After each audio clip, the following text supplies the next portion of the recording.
अभिवादनशीलस्य नित्यं वृद्धोपसेविनः चत्वारि तस्य वर्धन्ते ఆయుర్విద్యాయశోబలం.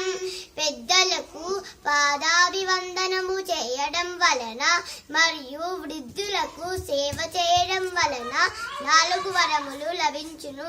అవి ఏమనగా ఆయు, విద్య, కీర్తి మరియు బలము.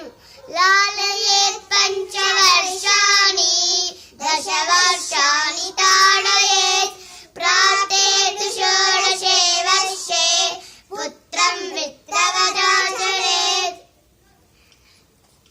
5 సంవత్సరముల వరకు పుత్రుణ్ణి లాలించవలెను. 10 సంవత్సరముల వరకు దండించవలెను.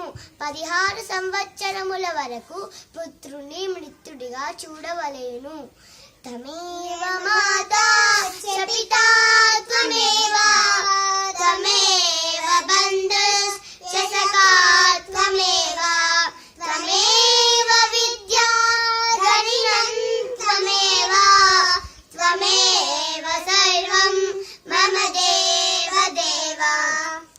ఏ ప్రభో, నీవే తల్లివి, నీవే తండ్రివి, నీవే బంధువు, నీవే సకుడవు, నీవే మహాదేవుడవు, నీవే మాకు సర్వము.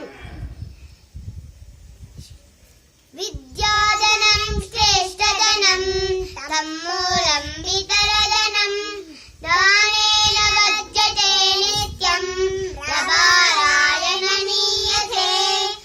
విద్య శ్రేష్టమైన ధనము వంటిది. విద్యతో సమానమైన వస్తువు మరి ఒకటి లేదు. దానము చెయ్యి కొలది విద్య పెరుగును. మనము విద్యను ఎంత నేర్చుకున్నా భారము కాదు.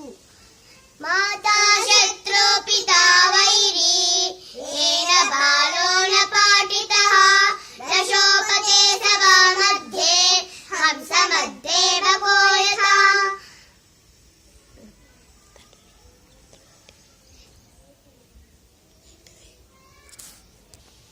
ఏ తల్లిదండ్రులు తమ పిల్లలను చదివించరో వారు శత్రులతో సమానము.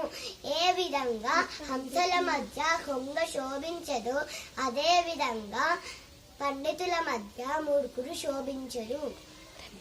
ధన్యవాదాలు.